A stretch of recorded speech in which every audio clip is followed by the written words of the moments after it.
తులారాశి జనవరి నెల మాస ఫలితాలు. ఒక టైగర్‌లాగా ఉంటారండి మీరు జనవరి మాసంలో. ఏం చెప్పాలండి అసలు ఆశ్చర్యపోతారు జనాలు. వీడేంది ఇంత రెచ్చిపోయి మాట్లాడుతున్నాడు? వీడేంది ఇలా ఉన్నాడు? ఇంత కాన్ఫిడెంట్‌గా ఉన్నాడేంటి వీడు? ఒక సింహం గర్జిస్తే ఎలా ఉంటది? ఆ రేంజ్‌లో ఉంటది ప్రవర్తన వీళ్ళది. సో, మీరు చాలా బాగా మాట్లాడతారు. అందరు మిమ్మల్నే గమనిస్తారు. మీ వైపే జూస్తారు. అంటే బాగా పెద్ద పెద్ద మాటలొస్తాయి. పక్కనోడు కంగు తింటాడు. ఓరి అమ్మ! వీడేంది ఇట్ట మాట్లాడుతున్నాడు అని అనుకుంటాడు. సో, చాలా రౌద్రం ఉంటది ఈసారి. ఆంజనేయ స్వామి శివుడే మీ లోపలొచ్చేస్తాడు ఈ మాసం. ఆ మాట మొదలు ఎలా ఉంటదంటే, ఒక సింహంలాగా, ఒక పులిలాగా మొదలెట్టి తర్వాత చాకచక్యంగా మాట్లాడతారు. ఆర్థిక లావాదేవీలొచ్చేసరికి చాలా చాకచక్యంగా ఇది చేస్తే ఇలా ఉంటది కదా! అది చేస్తే ఇలా ఉంటది కదా! అనే పాయింట్‌కొచ్చేస్తారు. అంటే ఎలా మాట్లాడాలి? ఎవరెవరితో ఎక్కడ ఎలా ఫిట్టింగ్ పెట్టాలి? పెట్టేస్తారు. డబ్బు ఎలా సమకూర్చాలి? ఏం చేస్తే డబ్బులొస్తాయి? అరే! నువ్వు వ్యాపారం పెట్టావా? నేను చెప్పింది చెయ్యరా? కుర్చీ ఇటువైపు పెట్టు, టేబుల్ ఇటువైపు పెట్టు. ఇంతమంది కస్టమర్‌లొస్తారు. వాళ్ళకి టీ ఇవ్వు. నీది వ్యాపారం బాగా జరగాలి గదా! వ్యాపారం బాగా జరగాలంటే పొద్దున 6 గంటలకే షట్టర్ తీయాలి. ఇలాంటి మంచి మంచి పాయింట్స్ చెప్తారు. ఒక వ్యాపారం ఎలా నడపాలి అనేది ఒక గైడెన్స్ అనేది ఉంటుంది. మీరు మొదలుపెడితే మంచిది, లేకపోతే ఎవరికైనా సజెషన్స్ ఇస్తే కూడా చాలా మంచిది.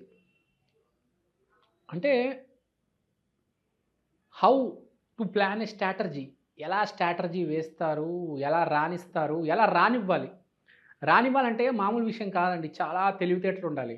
ఒక మనిషి రావాలంటే ముందుకి చాలా కష్టమండి. ఈ నెల మీకు ఆ శక్తి ఉంది. మీరు బాగా రానిస్తారు. ఎవరైతే రావాలనుకుంటున్నారో వాళ్ళని కూడా రానిస్తారు. వచ్చేటట్టు చేస్తారు. సో, ఇక్కడ పాయింట్ ఏంటంటే, డబ్బులు ఎలా జనరేట్ చేయాలి? ఏం మాట్లాడాలి? ఆ లౌక్యం, ఆ చాతుర్యం, ఆ చాణక్య నీతి మీలో వచ్చేస్తుంది. ప్రవహిస్తుంది. వ్యాపారస్తులకైతే అసలు చాలా మంచి మాసమని చెప్పుకోవచ్చిది. ఈ జాబ్ చేసే వాళ్ళు కూడా mutual funds, SIP, stocks, share market, బంగారాలు, ఆస్తులు ఇవన్నీ ఎలా సమకూరించాలి? ఇలాంటివన్నీ బాగా ప్లాన్ చేస్తారు. సో, ఇక్కడ పాయింట్ ఏంటంటే టైం బావుంది. టైం గ్యారంటీ బావుంది. బిహేవియర్ బావుంది. ఆట బాగా ఆడతారు. ఆటలో బాగా రాణిస్తారు. నాన్న, నాన్న అనేది ఇంట్లో చాలా క్రూషియల్ రోల్ ప్లే చేస్తారు. బయట ఒక స్త్రీమూర్తి. అంటే ఇంట్లో నాన్నగారు అడ్వైస్ ఇస్తారు. ఇంట్లో నాన్నగారితో జాగ్రత్త ఉండాలి. లేకపోతే మీరే ఒక ఫాదర్ అయితే మీ అబ్బాయిని బాగా గైడ్ చేస్తారు. అంటే there will be some guidance. మీకు గైడెన్స్ ఇస్తారు. మీరు కూడా గైడెన్స్ ఇస్తారు. 2 జరుగుతాయి. 2 ఇన్ 1. సో, నాన్నగారు చాలా ఇంపార్టెంట్ రోల్ ప్లే చేస్తారు. బాస్, పై అధికారి చాలా ఇంపార్టెంట్ రోల్ ప్లే చేస్తారు మీ జీవితంలో. మెయిన్‌గా వ్యాపారస్తులకి చాలా ఇంపార్టెంట్ నెల. గైడెన్స్ తీసుకోవడంలో, గైడెన్స్ ఇవ్వడంలో జాబ్ చేసే వాళ్ళకి పై అధికారి, వ్యాపారం చేసే వాళ్ళకి నాన్న లేకపోతే నాన్న ప్లేస్‌లో బాబాయ్ ఇంకో వ్యక్తి. సో, నేను చెప్పింది అర్థమైందనుకుంటా. వ్యాపారం చేసుకునే వాళ్ళకి ఇలా, జాబ్ చేసుకునే వాళ్ళకి ఇలా బేసిక్‌గా. హెల్త్ కూడా మీరు మీ ఫ్యామిలీది బాగా చూసుకుంటారు.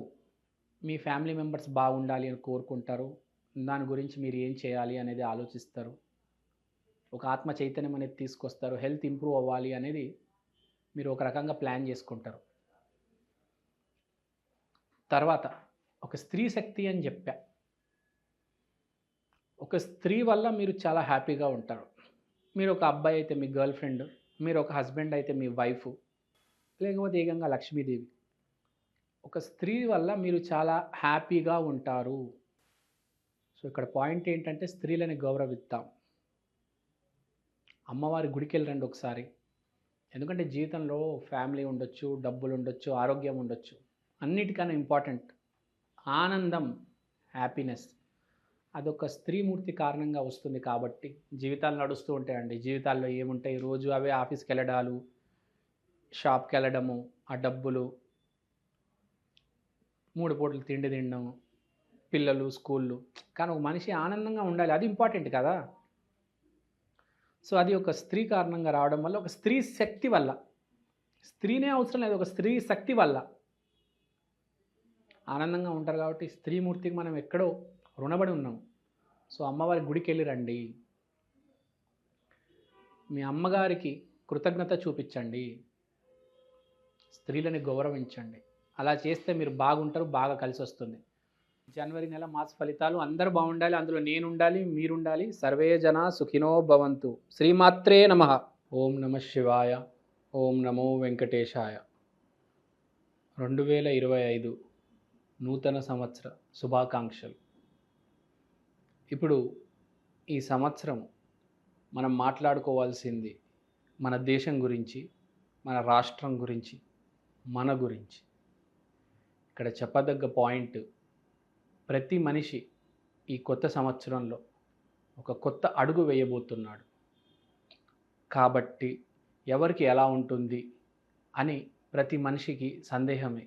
నాకు బాగుంటుందా, మా పాపకు బాగుంటుందా, మా బాబుకు బాగుంటుందా?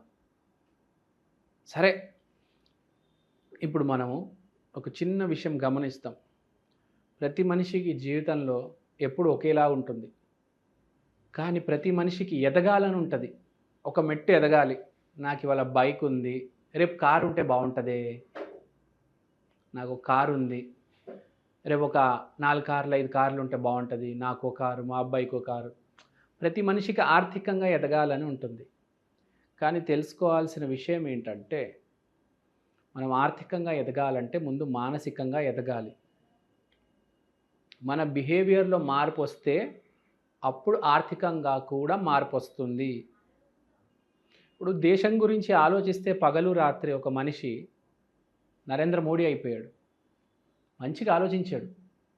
మీరు కూడా ఒక విషయం గురించి ఆలోచించండి, మంచిగా ఆలోచించండి, పగలు రాత్రి ఆలోచించండి. మిమ్మల్ని ఎవరూ ఆపలేరు. ఫస్ట్ మోస్ట్ ఇంపార్టెంట్, ఒక మనిషి జీవితంలో పాజిటివ్గా ఆలోచించడం. మీరు నెగిటివ్గా ఆలోచించారా, మీ జీవితం అతలాకుతలం అయిపోతుంది. ఆర్థికంగా క్షీణించిపోతారు. ఇంట్లో గొడవలు, బయట గొడవలు. నెగిటివ్గా ఆలోచించవద్దు, నెగిటివ్గా మాట్లాడవద్దు. ఫస్ట్ స్టెప్ అది. నెగిటివ్ని దూరం చేయాలి. ఎవరి గురించి అని నెగిటివ్గా మాట్లాడొద్దు, నెగిటివ్గా ఆలోచించవద్దు. పాజిటివ్గానే ఆలోచించాలి. ఎవరైనా కావచ్చు, నరేంద్ర మోడీ కావచ్చు, రేవంత్ రెడ్డి కావచ్చు, చంద్రబాబు కావచ్చు, షారుఖ్ ఖాన్ కావచ్చు, చిరంజీవి కావచ్చు. ఎంతో కొద్దిగా పాజిటివ్గా ఆలోచిస్తేనే వాళ్ళు ముందుకు దూసుకొచ్చారు. ముందు ఆలోచన సరిగ్గుంటే మన పని కూడా సరిగ్గా జరుగుతుంది.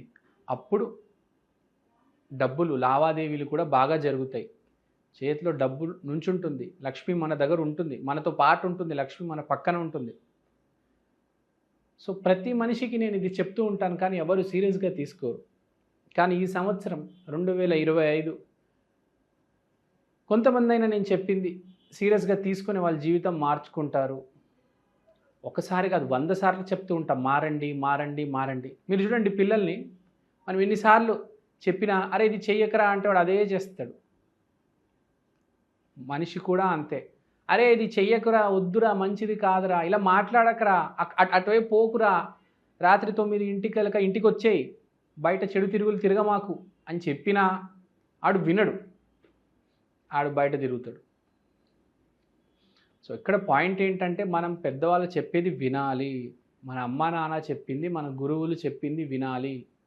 తప్పు అడుగులు వేయకూడదు.